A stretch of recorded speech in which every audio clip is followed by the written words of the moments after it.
Hello friends, welcome back to my channel education MCQ booster. और आज की इस वीडियो में हम एसीसी के फिज़िक्स के बहुत ज़्यादा जो इम्पॉर्टेंट क्वेश्चंस हैं एग्ज़ाम्स में जिनके आने के ज़्यादा चांसेस हैं उनको डिस्कस करने वाले हैं। अगर आपको इसकी पीडीएफ चाहिए तो पीडीएफ आपको मिल जाएगी। आप मुझे कमेंट बॉक्स में कमेंट कीजिए, मैं आपको शेयर कर दूँगा। चलिए स्टार्ट करते हैं इस वीडियो को। First question is a rocket works on the principle of conservation of. Hair is 4 options and the right answer is option D, linear momentum. As we know already, what is momentum? The momentum of a body is given mass is proportionally to its velocity or speed. ये जो question है ये आया हुआ है, सिर्फ इतना था एग्ज़ाम में ये चीज़ पूछी गई थी।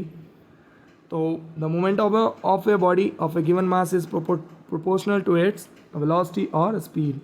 Here is formula, momentum equals to mass into velocity. Next question देखते हैं। One fermi is equivalent to. Here is 4 options and the right answer is 10 to the power -15 metre.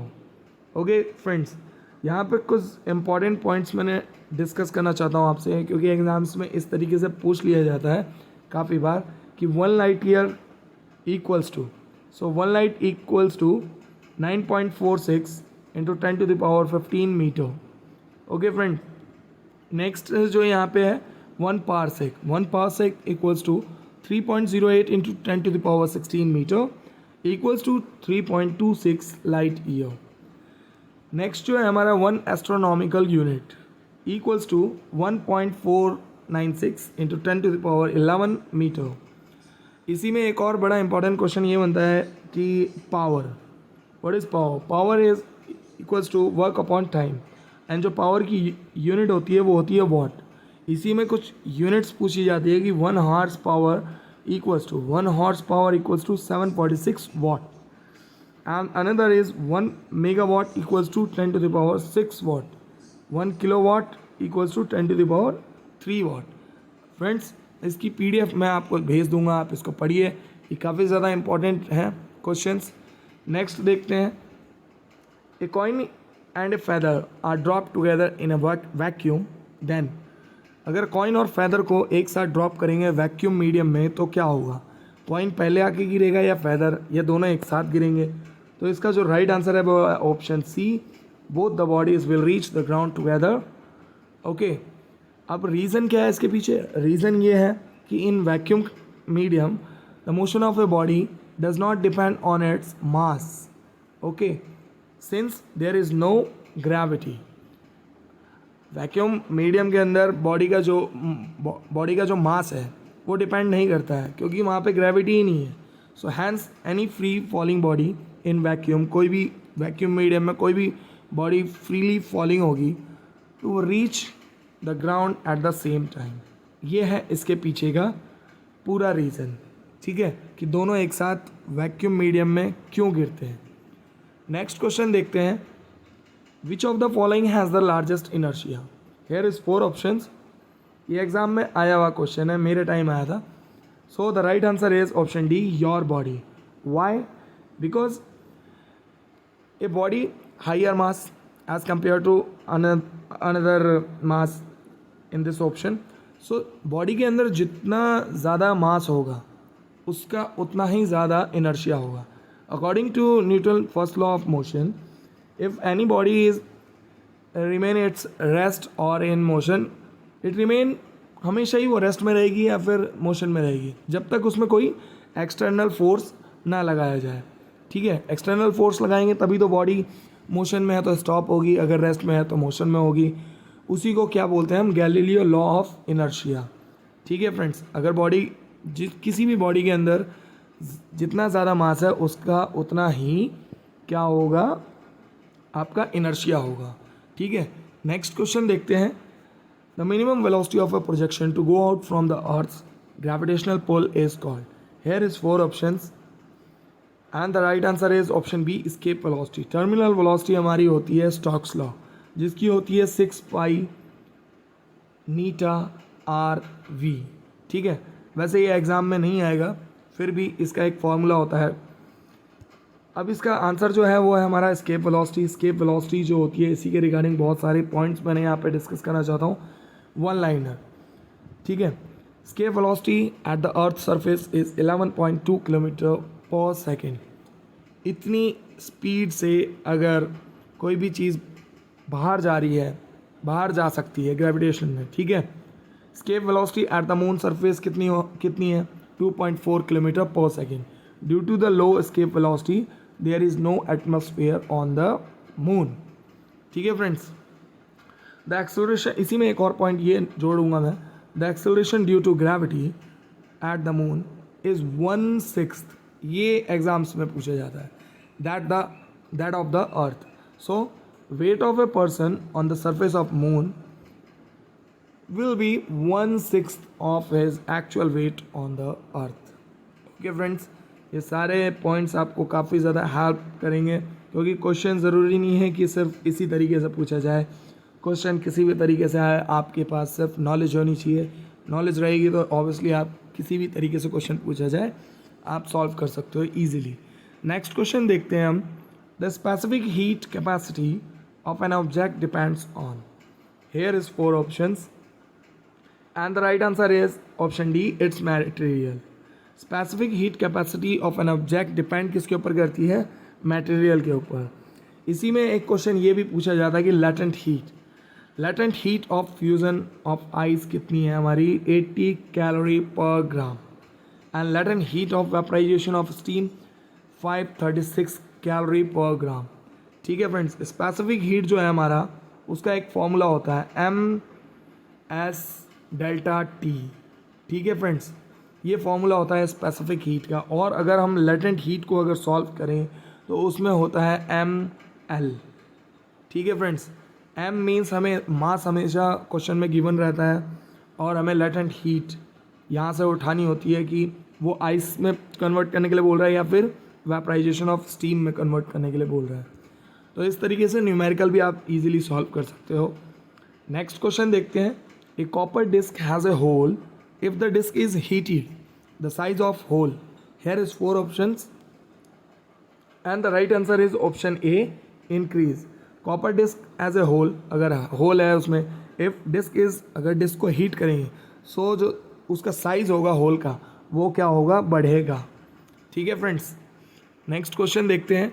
The fastest mode of heat transfer is. Hair is 4 options, so the right answer is radiation. अब इसी में मैं important एक question discuss करूँगा, क्योंकि question किसी भी तरीके से इसमें पूछा जा सकता है। इसमें यह है कि transfer of heat, transmission of heat 3 प्रकार के हमारे, कंडक्शन, कन्वेक्शन, रेडिएशन, है कि नहीं? ये है हमारे तीनों। अब ये होते क्या है, मान लो कि मैंने यहाँ पे लकड़ी रखी और आग लगा दी, यहाँ पे मैंने सॉस पैन रख दिया जिसमें हम चाय बनाते हैं। ठीक है फ्रेंड्स, ये हैंडल बार हो गया। अब क्या होगा, इसके अंदर पानी रख दिया मैंने, ये पानी। अब क्या है कि कंडक्शन क्या होता है? Energy is transfer by direct contact. अब यहाँ से आग लगी, ये गर्म हुआ हमारा सॉसर पान। थोड़ी देर बाद हम ये देखते हैं कि ये जो हैंडल बार है ये भी गर्म हो जाता है, तो उसको बोलते हैं हम कंडक्शन। ठीक है, सेकेंड जो है हमारा कन्वेक्शन। कन्वेक्शन क्या होता है? Energy is transfer by the motion of the molecules. अब ये जो पानी है, ये पानी क्या होता है? धीरे धीरे गर्म होता है। तो हम देखते हैं कि सबसे ऊपर वाला ठंडा रहता है, बीच में थोड़ा क्या होता है, वार्म हो जाता है पानी, और नीचे सबसे क्या होता है, सॉस पैन के हॉट होता है पानी। ठीक है, तो ये होता है हमारा कन्वेक्शन प्रोसेस। थर्ड जो हमारा है वो है हमारा radiation. Energy is transfer by the electromagnetic radiation. ठीक है फ्रेंड्स, ये क्या होता है कि मान लो हम यहाँ पे बैठे हैं और यहाँ से हम हाथ अपना ताप रहे हैं, सर्दी का मौसम है, तो ये जो हीट हमें मिल रही है ये हमारा क्या कहलाता है? Radiation process. ठीक है फ्रेंड्स, और रेडिएशन प्रोसेस जैसे हमारी सन से जो धूप आ रही है, गर्मी मिल रही है, वो भी हमारा रेडिएशन प्रोसेस कहलाता है। ठीक है फ्रेंड्स, ये हमारी हो गई कुल मिला के ट्रांसफ़र ऑफ हीट कैसे कैसे होती है। तो इनमें किसी भी तरीके से क्वेश्चन पूछा जा सकता है, तो स्किप मत करना। नेक्स्ट क्वेश्चन देखते हैं। The temperature of the sun is measured by. ये भी बड़ा इंपॉर्टेंट क्वेश्चन है, और भी मैंने इसमें इंस्ट्रूमेंट्स को इंक्लूड किया है जो इम्पॉर्टेंट है वो मैं आपसे डिस्कस करूँगा. So the temperature of the sun is measured by pyrometer. ठीक है फ्रेंड्स, अब इसी के रिगार्डिंग इम्पॉर्टेंट पॉइंट्स को डिस्कस करते हैं हम. Atmospheric pressure is measured by an instrument is called barometer. ठीक है फ्रेंड्स, इसकी PDF मिल जाएगी आपको, ये सारी चीज़ें मिल जाएंगी ईजिली. अब ये क्वेश्चन इतना इंपॉर्टेंट है कि एटमॉस्फेरिक प्रेशर को मेज़र कैसे करते हैं, तो बैरोमीटर एक इंस्ट्रूमेंट होता है, उससे करते हैं. अब बैरोमीटर में ये हमारे टाइम पे आया था कि सडन फॉल डाउन हो रही है या फॉल हो रही है, स्लो फॉल हो रहा है, स्लो राइज हो रहा है, तो क्या क्या इंडिकेशन होती है ना. तो उसको भी मैं डिस्कस करता हूँ. अगर सडन फॉल हो रही है बैरोमेट्रिक रीडिंग, तो वो क्या इंडिकेशन देगी, स्टॉर्म की देगी. ठीक है, अगर स्लो फॉल हो रहा है रीडिंग, बैरोमेट्रिक रीडिंग, तो क्या इंडिकेशन देगा कि रेन. अगर स्लो राइज हो रहा है बैरोमेट्रिक रीडिंग, तो वो इंडिकेशन क्या देगा, क्लियर वेदर का देगा फ्रेंड्स. ठीक है फ्रेंड्स, ये हो गई हमारी इंपॉर्टेंट चीज़ें. अब इसी में और इम्पॉर्टेंट पॉइंट्स ये बनता है कि atmospheric pressure decrease with high altitude. Friends, हम लोग हाई एल्टीट्यूड में जाते हैं, फील्ड में जाते हैं, तो वहाँ पे काफ़ी चीज़ें हम अगर एब्जॉर्ब की जाएँ तो ये होती हैं कुछ चीज़ें. देखते हैं, difficult to cook on the mountain, खाना लेट बनता है, काफ़ी धीरे धीरे बनता है. Fountain pen of a passenger leaks in aeroplane. कभी आप फाउंटेन पेन लेके जाना एरोप्लेन के अंदर, वो देखना लीक कर जाएगा, because due to atmospheric pressure, क्योंकि डिक्रीज़ हो रहा है. अब ये भी देखते हैं अपने सोल्जर्स में कभी कभी क्या होता है, एटमॉस्फेरिक प्रेशर डिक्रीज़ होता है तो क्या होता है, नोज से ना ब्लडिंग आनी शुरू हो जाती है. ठीक है, ये भी एक पॉइंट है. Water starts to boil below 100 degree Celsius. Water जो है हमारा बॉयल होना शुरू हो जाता है 100 डिग्री सेल्सियस के नीचे ही. ठीक है, ये तो इम्पॉर्टेंट पॉइंट्स हो गए, क्योंकि क्वेश्चन किसी भी तरीके से आ सकता है दोस्तों, तो आपके पास बस नॉलेज होनी चाहिए. सेकंड पॉइंट ये है हमारा नेक्स्ट की रिलेटिव डेंसिटी जो है मेज़र किससे करते हैं, उसको करते हैं हम हाइड्रोमीटर से. एंड रिलेटिव ह्यूमिडिटी किससे मेज़र करते हैं, हम करते हैं उसको हाइग्रोमीटर से. ठीक है फ्रेंड्स, ये तो हो गए इंस्ट्रूमेंट्स जो काफ़ी इंपॉर्टेंट है, अगर एग्ज़ाम में आएंगे तो आप इजीली इसको सॉल्व कर सकते हो. नेक्स्ट क्वेश्चन की तरफ बढ़ते हैं. Alcohol is more volatile than water because. क्यों है अल्कोहल ज़्यादा वॉलेटाइल वाटर के according, because the boiling point is lower than water. ठीक है friends, boiling point is lower than water. Boiling point कम है वाटर से. बॉइलिंग पॉइंट अगर देखी जाए वाटर की है 100 डिग्री सेल्सियस, और वहीं अगर बात करें अल्कोहल की, इथेनॉल बोलते हैं जिसको, उसकी है 78.37 डिग्री सेल्सियस.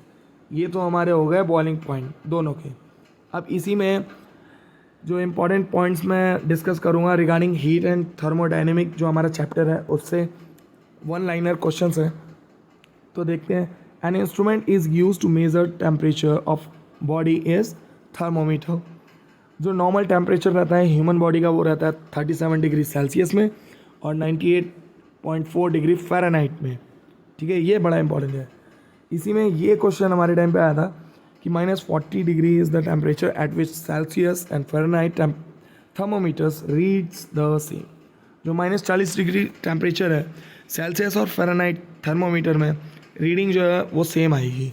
ठीक है, clinical thermometer reads from 96 degree Fahrenheit to 110 degree Fahrenheit.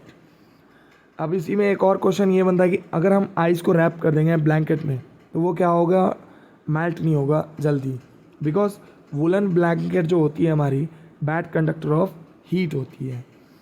इसी में यह है कि सिल्वर जो है हमारा बेस्ट कंडक्टर ऑफ हीट होता है.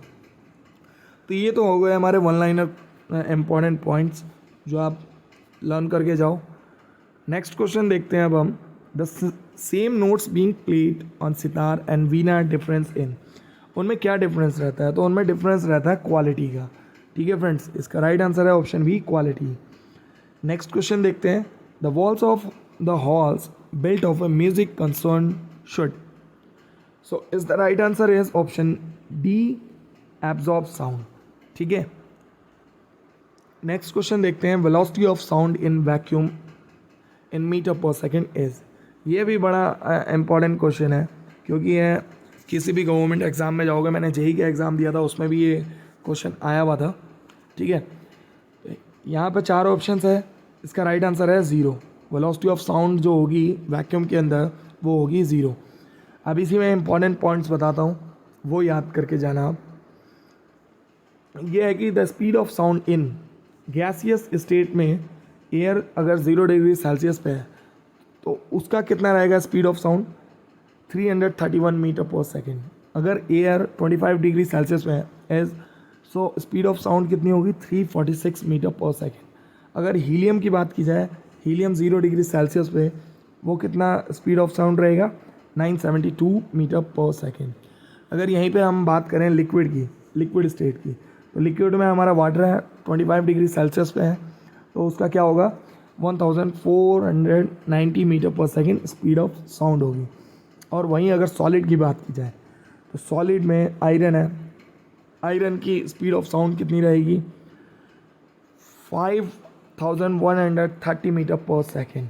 ठीक है फ्रेंड्स, ये चीज़ है, बड़ा इंपॉर्टेंट है, आपको याद रख के ही जाना है, इन चीज़ों को स्किप मत करना।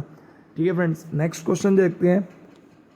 सोनार emits which of the following waves, here is 4 options and the right answer is option C, ultrasound. ठीक है, इसी में एक प्रॉपर्टी है, the properties of ultrasound that make it useful are good directionality and high power. ये आपका MCQ question है एक। ठीक है, सो इसका जो राइट आंसर था, the properties of ultrasound that make it useful, good directionality होते हैं एंड हाई पावर होती है। अब सोनार की इसमें कभी कभी क्या होती है, फुल फॉर्म पूछ ली जाती है, तो सोनार की जो फुल फॉर्म होती है वो होती है साउंड नेविगेशन एंड रेंजिंग। ठीक है फ्रेंड्स, और भी डिस्कस करते हैं। It is use to measure the depth of sea to locate the enemy submarines and shipwrecks. Okay friends, इसलिए हम इसको यूज़ करते हैं मेज़र करने के लिए, depth of sea, locate the enemy submarines and shipwrecks. ठीक है फ्रेंड्स, ये भी बड़ा इंपॉर्टेंट क्वेश्चन बनता है आपके लिए। नेक्स्ट क्वेश्चन देखते हैं, which of the following is a longitudinal wave. So is the right answer is option A, sound wave. इसी में काफ़ी चीज़ें मैं डिस्कस करूँगा आपसे, जो वन लाइनर है, किसी भी तरीके से पूछ सकता है। वेव्स जो होते हैं ब्रॉडली 2 टाइप्स के होते हैं, मैकेनिकल वेव्स, मैकेनिकल वेव्स में भी लॉन्गिट्यूडनल वेव्स होती हैं, ट्रांसवर्स वेव्स होती हैं, और दूसरा होता है हमारा वेव्स इलेक्ट्रोमैग्नेटिक वेव। अब बारी बारी हम तीनों को डिस्कस करेंगे। लॉन्गिट्यूडनल वेव्स की अगर बात की जाए तो वेव्स ऑन ए स्प्रिंग और sound waves in air are example of longitudinal waves. तो वो क्या करेगा, आपको लॉन्गिट्यूडनल वेव्स की एग्जांपल पूछ लेगा। तो waves on springs and sound waves in air are example of longitudinal waves. ऐसी क्या करेगा, वो ट्रांसवर्स वेव्स की एग्जांपल्स पूछ लेगा। तो waves on string under tension, waves on the surface of water are the example of transverse waves. ठीक है, नेक्स्ट हम बात करते हैं इलेक्ट्रोमैग्नेटिक वेव्स की। So light, radio waves, X-rays and etcetera are the example of electromagnetic waves. ठीक है friends, sound travels in rocks in the form of longitudinal elastic waves only and transverse wave elastic waves only। ये भी MCQ question है, आया हुआ है इसके ऊपर। ठीक है, कि sound travels in rocks in the form of, तो यहाँ पे क्या था, longitudinal elastic waves only and transverse elastic waves only. ये इसका आंसर है। नेक्स्ट क्वेश्चन देखते हैं। In stethoscope sound of heart beats travel to stethoscope's tube. Here is 4 options and the right answer is by undergoing multiple reflections। ठीक है friends, इसकी PDF आपको चाहिए तो मैं PDF शेयर कर दूंगा, आप मुझे कमेंट कर देना। नेक्स्ट क्वेश्चन देखते हैं। Ultrasonic waves have frequency. Here is 4 options and the right answer is only above 20,000 hertz। यहाँ पे मैं कुछ इंपॉर्टेंट पॉइंट्स डिस्कस करूँगा। इन 2 टाइप से भी क्वेश्चन पूछा जा सकता है, क्योंकि हर बार ये नहीं होगा कि रिपीट हो जाए, टॉपिक वही रहेगा हर क्वेश्चन का, उसी टॉपिक से पूछा जाएगा, बट थोड़ा सा मोल्ड किया जाएगा क्वेश्चन को। So the sound waves which lie in the frequency range 20 hertz to 20,000 hertz are called audible waves बोलते हैं उसको हम। ठीक है, the sound waves having frequency less than 20 hertz, उसको क्या बोलेंगे हम, इंफ्रासोनिक वेव्स। ठीक है फ्रेंड्स, ये तो हो गई हमारे इंपॉर्टेंट क्वेश्चंस। अभी मैंने सिर्फ फिज़िक्स के 3 ही चैप्टर को कवर किया है। जो जो मुझे इंपॉर्टेंट पॉइंट्स लगे, इंपॉर्टेंट क्वेश्चंस लगे, वो मैंने यहाँ पे शेयर किए। फ्रेंड्स, अगर आपको ये वीडियो अच्छी लगी हो तो प्लीज़ सब्सक्राइब कीजिए, शेयर कीजिए मेरे चैनल को। और अगर आप चाहते हैं मैं इसको और इंपॉर्टेंट क्वेश्चंस बनाऊँ फिज़िक्स के, तो आप मुझे कमेंट कीजिए, मैं आपको डेफिनेटली बना के दूंगा, ठीक है। और ये सारे इंपॉर्टेंट क्वेश्चंस थे, आप ये लर्न कीजिए। बाकी जय Shri Ram. Thank you so much for watching this video.